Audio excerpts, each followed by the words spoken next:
balik tayo sa sa ating usapang layers.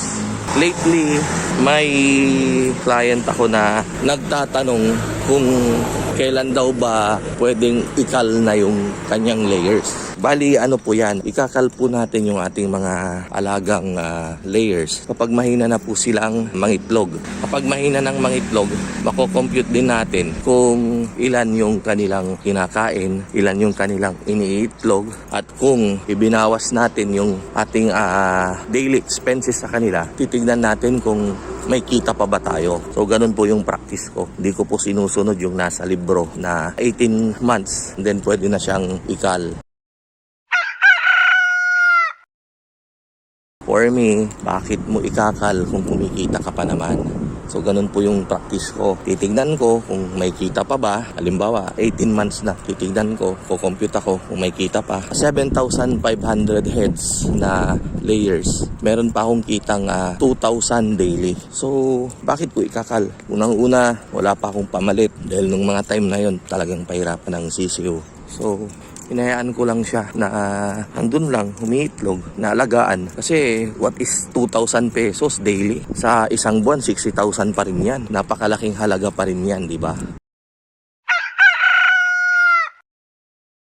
Sa maniwala po kahit sa hindi, umabot po yung manok kung yon, yung batch kong yon ng 3 taon at 2 buwan. Yun po yung 52% may kita pa rin. Pero dahil nga sa maganda rin yung presyo ng itlog, ko consider din natin. Tas mura yung feeds nung time na yon. Kaya pag nag-compute tayo, may kita pa rin. Ngayon, pwede rin naman pong may selective galing din tayo. Ibig sabihin, pipiliin po natin yung mga alaga natin na mahina ng mga itlog. So, paano ba pipiliin yon? Mapipili siya sa pamamagitan ng pagkapa ng kanyang puwetan. Mapapansin nyo po, meron pong dalawang buto. At yung buto na yon, kapag sarado na, hindi na yung dalawang daliri natin, ibig sabihin hindi na po yun nangingitlog. Dahil ang manok po na nangingitlog, yun pong kanyang sipit-sipitan pala, kung tawagin. Maluwag po, dumadaan yung itlog doon kaya nakabuka pa po siya. Pero yung manok na hindi na nangingitlog, bahagyang nakasara na po yung kanyang sipit-sipitan. Alisin nyo na po yan.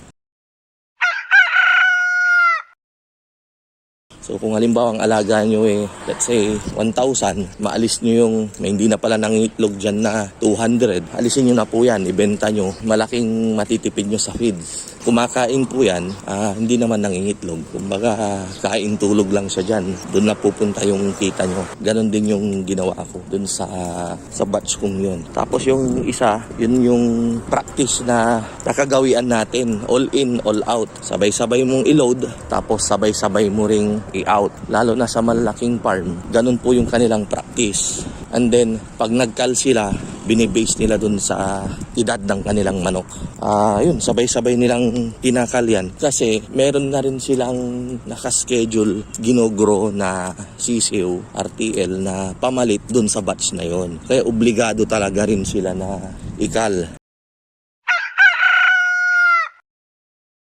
Sana nabigyan ko naman kayo ng idea.